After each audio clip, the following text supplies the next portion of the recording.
De volta ao nosso curso, recapitulamos que nós já vimos toda a conceituação sobre riscos, suas causas e consequências, conhecemos algumas ferramentas de trabalho que podem nos auxiliar no processo de identificação de riscos, fizemos um exercício prático da identificação de um risco com suas causas e consequências, e hoje nós seguimos com as próximas fases de análise e avaliação de riscos. Na figura da ISO, nós identificamos a fase na qual nos encontramos, que é a fase de análise de riscos. O propósito da análise de riscos é compreender a natureza do risco e suas características. O risco vai ser analisado, então, considerando-se as suas probabilidades e consequências ou impactos. E na conjugação de probabilidade e impacto, nós encontramos então o nível de risco. Na análise do risco, eu vou atribuir um peso à probabilidade. Probabilidade é a chance que esse risco tem de se materializar, a chance dele se tornar uma situação real. Nós temos então os seguintes critérios de probabilidade: quase certo, expectativa de dominância de ocorrências, ou seja, vai acontecer mesmo. Provável, expectativa elevada de ocorrência. Possível, expectativa mediana. Improvável, expectativa de ocorrências pontuais. Raro, expectativa de consequências incomensurável, ou seja, baixíssima chance desse risco vir a se materializar. Outro ponto da análise de risco é a atribuição de um possível impacto ao risco. Nós temos então a escala: desprezível, baixíssimo impacto material, ambiental, humano ou intangível. Menor, baixo impacto, moderada, médio impacto, maior, acentuado impacto e catastrófica, extremo impacto. Tendo atribuído, então, um peso à probabilidade e ao impacto, a gente chega a essa matriz de calor, que traz as possibilidades do nível de risco, baixo, médio, alto ou extremo. Vejam que no ponto de cruzamento entre probabilidade e impacto, a gente vai ter o nível de risco, a definição do nível de risco. Esse é o modelo de matriz adotado pela CGE, é um modelo conservador. Conservador por quê? Se eu pegar aqui um peso mediano atribuído ao impacto e um peso mediano atribuído à probabilidade, no caso aqui possível com moderado, a gente vai chegar a um nível de risco alto, né? Então, é uma posição bem conservadora. Mas vocês não precisam se preocupar com esses detalhes. Toda a configuração dessa matriz já está posta lá no Smart Sheet e lá nós vamos apenas atribuir os pesos à probabilidade e ao impacto.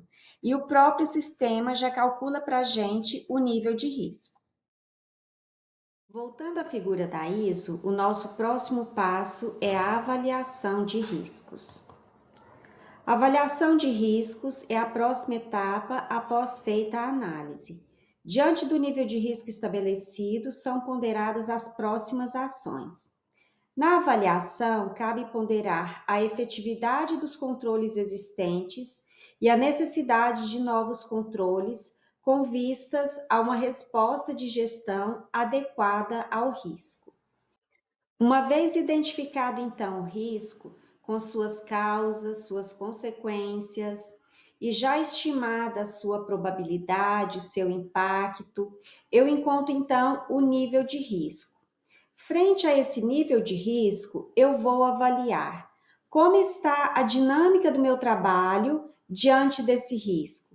Eu tenho algum controle, alguma atividade que pode mitigar esse risco, que pode preveni-lo, prevenir a sua materialização, ou caso esse risco se materialize, eu tenho já alguma medida pensada para mitigar o seu impacto? É essa análise que nós vamos fazer na avaliação. Então, nós vamos avaliar o nível de confiança diante dos controles, ou seja, das atividades de trabalho, dos processos internos de trabalho que eu já tenho frente a esse risco.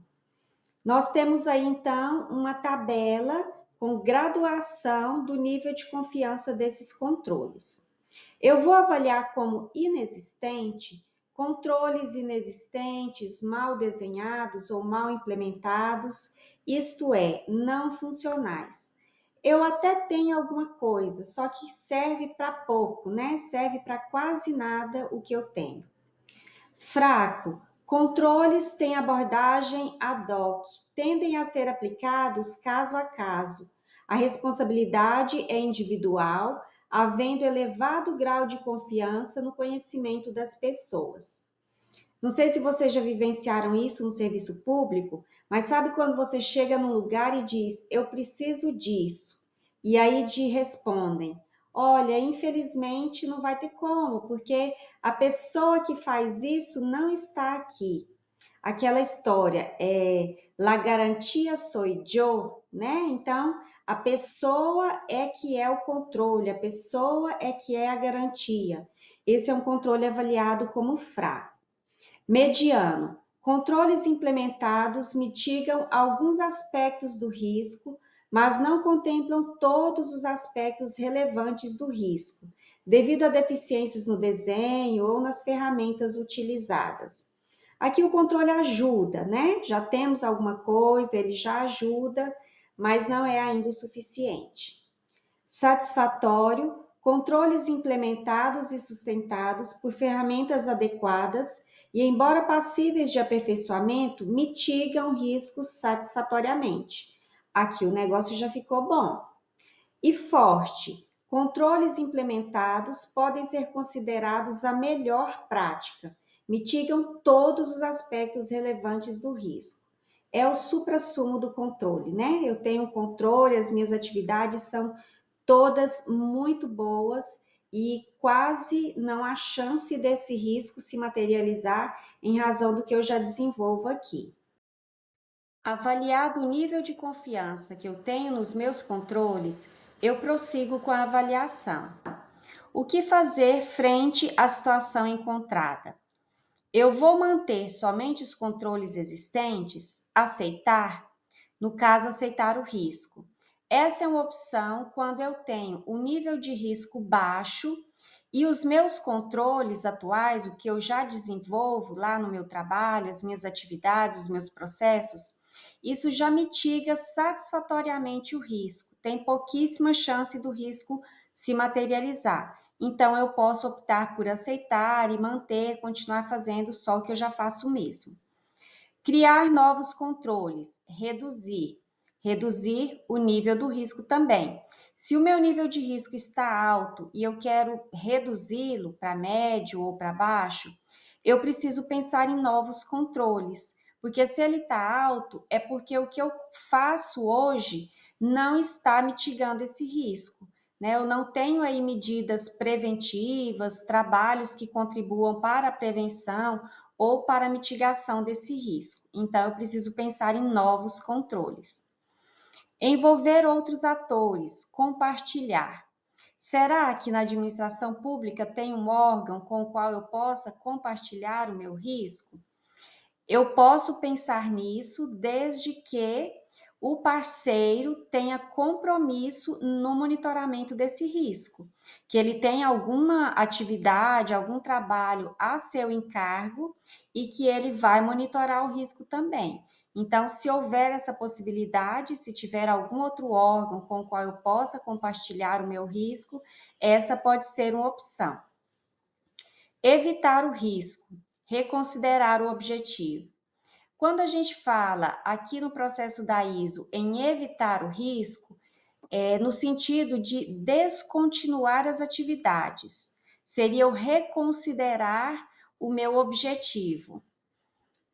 Exemplificando um pouco, eu quero ter prejuízo zero com o meu carro. Eu tenho um carro e eu quero zero chance dele ser roubado, zero chance de alguém esbarrar no carro.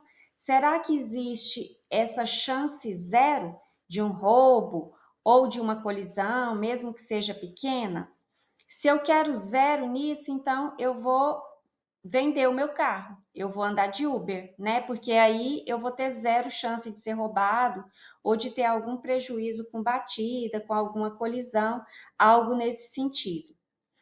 Se a gente pensa na administração pública, vamos pensar no caso na educação.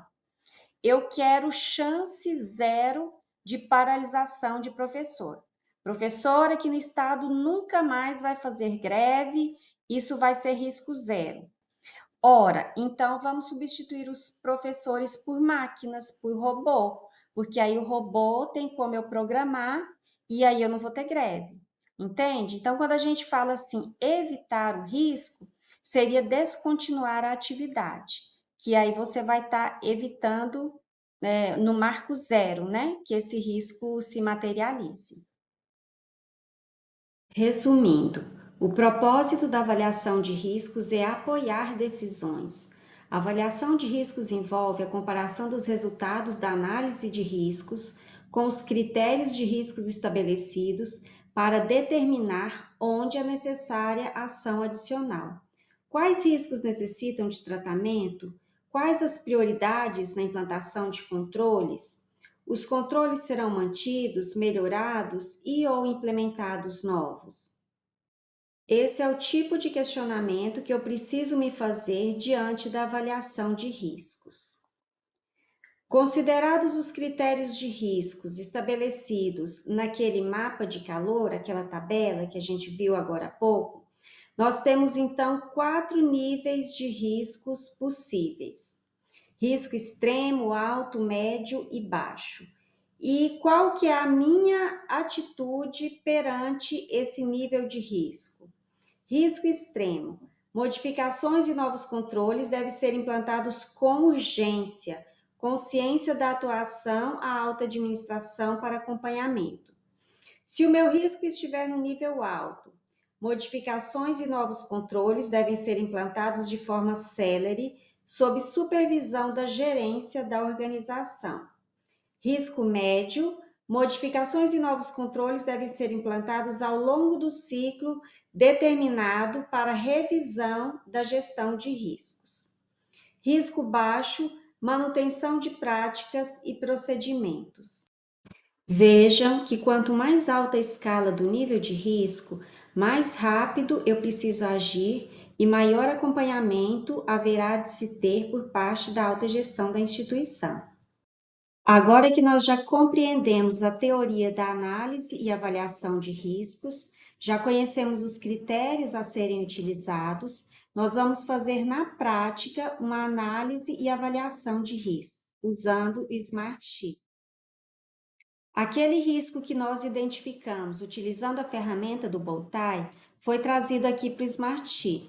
É o risco de concessão de bolsas sem atendimento aos requisitos legais. Trouxemos também o objetivo estratégico que está relacionado a esse risco, as suas possíveis causas e as suas possíveis consequências. Partindo então para a análise, nós vamos avaliar qual seria a probabilidade e o impacto desse risco em questão. Analisando a probabilidade, eu vou avaliar a probabilidade de ocorrência do risco após a análise da efetividade dos controles existentes que atacam as causas. A probabilidade vai estar relacionada, então, às causas. Nós temos a escala de probabilidade: raro, improvável, possível, provável, quase certo. No exemplo, nós vamos considerar a probabilidade como possível.